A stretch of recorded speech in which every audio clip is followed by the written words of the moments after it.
Hello everybody, my name is Richard as always, and I welcome all of you from all corners of this world to this week's Sabbath School Summaries. This week we are studying Lesson 10. Our time is flying, yet we have a lot to learn. So without wasting much time, let's pray and we start our lesson. Let's pray. Dear Heavenly Father, we thank you for the gift of life. We don't take it for granted that we are still alive. At this time, we ask you to give us your Holy Spirit that will help us to understand this lesson, dear Lord. I thank you, Lord. I pray in Jesus' name. Amen.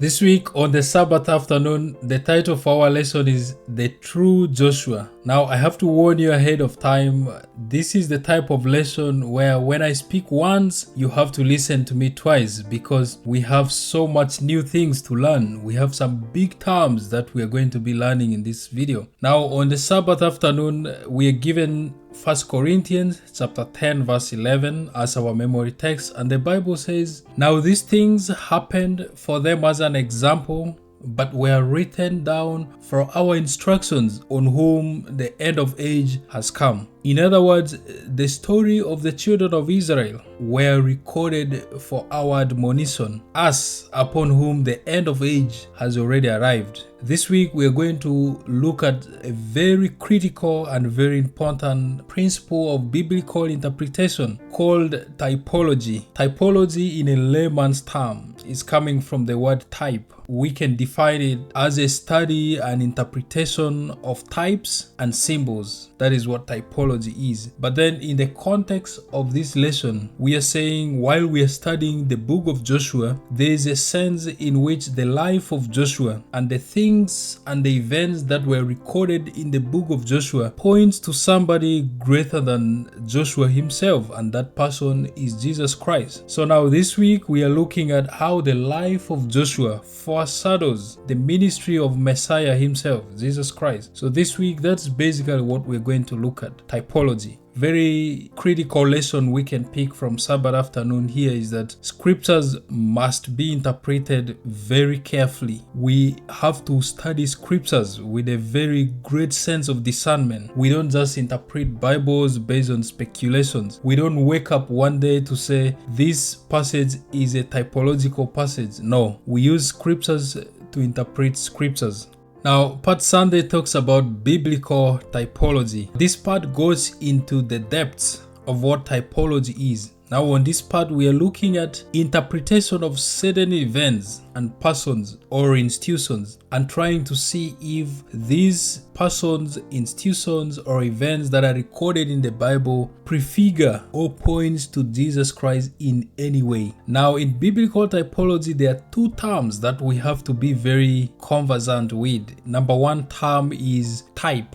A type is a foreshadow of the future reality. A type becomes anything that foreshadow a future reality. And then the second term is antitype.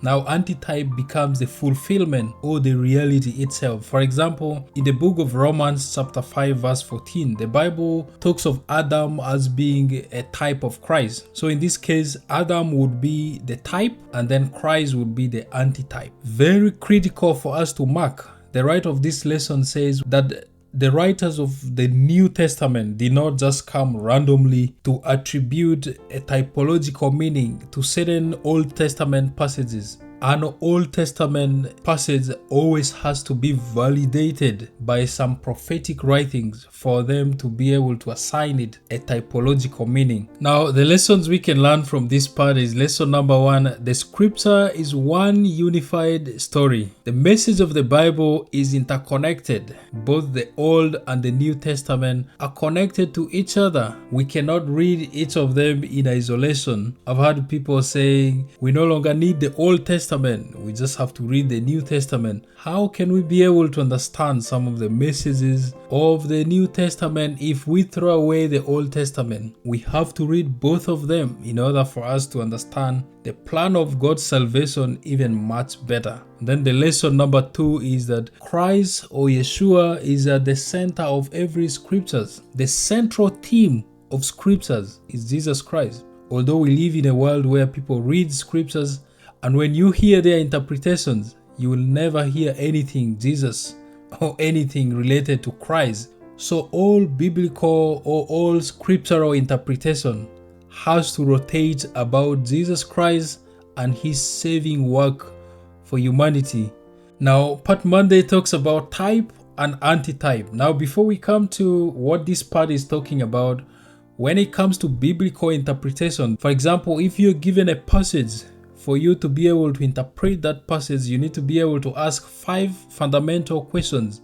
The first question is, what does this passage say about Christ? Then that becomes Christological interpretation. You also want to ask, what does this passage say about the church? That becomes ecclesiological interpretation. And then you also want to ask, what does this passage say about end time events? That becomes eschatological interpretation. And then you also want to ask, what does this passage say about salvation? That becomes soteriological interpretation. And then lastly, you want to ask, what does this passage say about the Holy Spirit? That becomes pneumatological interpretation. So whenever you're given any passage, when you ask these 5 questions, it becomes very easy to interpret that passage. But for the purpose of Part Monday, we are only going to look at the first 3, Christological, ecclesiological, and then eschatological phases. Now, type and antitype. We are looking at how does the type point to Jesus Christ? That becomes a Christological phase. How does the type points to the church? That becomes ecclesiological phase. How does the type points to end time events? That becomes eschatological phase. Now, the writer of this lesson has given us 3 different types. For example, he has given us Israel, he has also given us Exodus, and he has given us the sanctuary as types. Okay, so taking Israel, for example, how does Israel points to Christ? That becomes Christological. We all know the children of Israel crossed from Egypt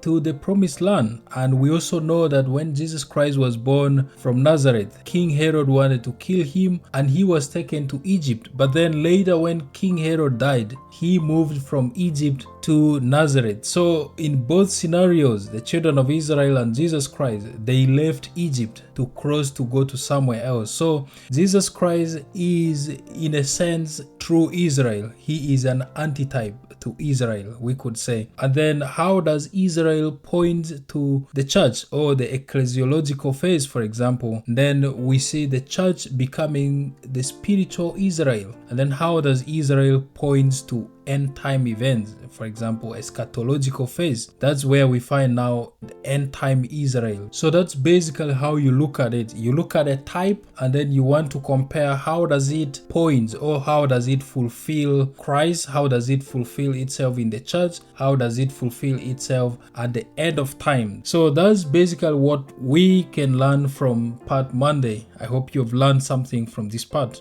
Part Tuesday talks about Joshua, the type. We are given several verses which I'll put here for you to read, but this is a part where we find Joshua's life in a way mirrors what Moses was doing. In fact, at some point when I was reading the book of Joshua, it almost felt like I was reading the book of Exodus, because some of the things which Joshua did were kind of similar to what Moses did. Things like military strategies. Moses sent spies, Joshua also did. Circumcision, Moses was big on it, Joshua also did, and so many things. So we can conclude that Joshua and Moses were a type of Christ, okay? But the main lessons that I can pick from this part here is that Jesus Christ is the true and final fulfillment of all types and promises. Moses delivered the children of Israel from bondage. Jesus Christ delivers us from the bondage of sin. Joshua brings God's people into the promised land finally, but Jesus Christ also takes us to our promised land when he comes finally. It is very important for us to walk with him because he is the ultimate fulfillment. May Christ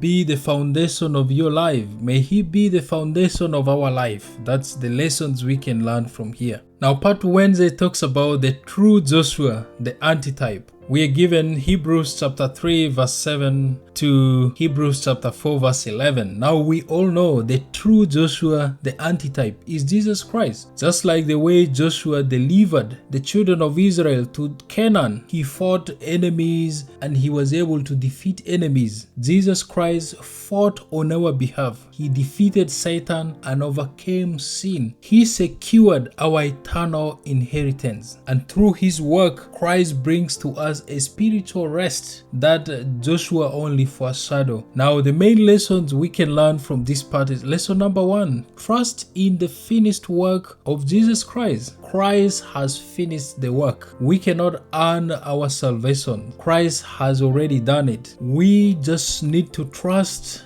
and hold on to him. That's it. Lesson number 2, we are to live with confidence, not with fear. The Bible says Christ has defeated Satan, so we have to live with confidence, not with fear. The last lesson, enter God's rest daily. The rest here is not inactivity, is not lack of activity. The rest here is trusting God instead of relying on our own strength. So we have to rely on him daily. Now, part Thursday talks about Joshua and us. We're given quite several verses that I'll put here for you to read. But on this part, the battles that Joshua fought with the enemies of the children of Israel and he defeated them symbolizes some of the spiritual warfare that the church today will face or are even facing right now. So we fight a spiritual warfare. Joshua led the children of Israel to victory. Jesus Christ is the one leading us to victory, to inherit our eternal inheritance. That is basically what this part is talking about. Now, the main lessons that we can pick from this part is lesson 1. Remember, we are in a spiritual warfare. Okay, we can only overcome that when we are connected with Christ, when we live by faith in Christ. Remember that we are in a spiritual warfare. And then the lesson number 2, contemplate on Christ so he can transform us. And then the last lesson that we can learn from here is that the final fulfillment will be accomplished when Jesus Christ comes back.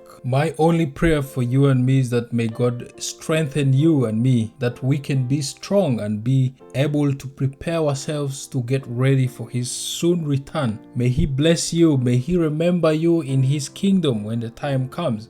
Part Friday on the Father Thoughts. How can I be speaking for all these minutes and I don't give you, my friends, time to share with us some of the lessons you have learned from this week and also where you're watching from? Head up to the comment section and leave everything at the comment section. Remember one thing, your comments encourage me personally first and also the thousands of people who will be watching this video and also reading comments. So thank you. Let's pray before we close these lessons. Let's pray. Dear Heavenly Father, we thank you for this lesson. We pray that you give us your Holy Spirit in abundance to help us to even further understand these lessons in our personal spaces. Help us to keep strong in these last days. Prepare us to get ready for your soon return, dear Lord. This is my prayer. I pray in Jesus' name. Amen. Thank you so much for watching, my friends. May God bless you. I wish you the best of this week. I wish you a very happy Sabbath. I will see you again next week by God's grace, of course. May God bless you. Bye-bye for now, my friends.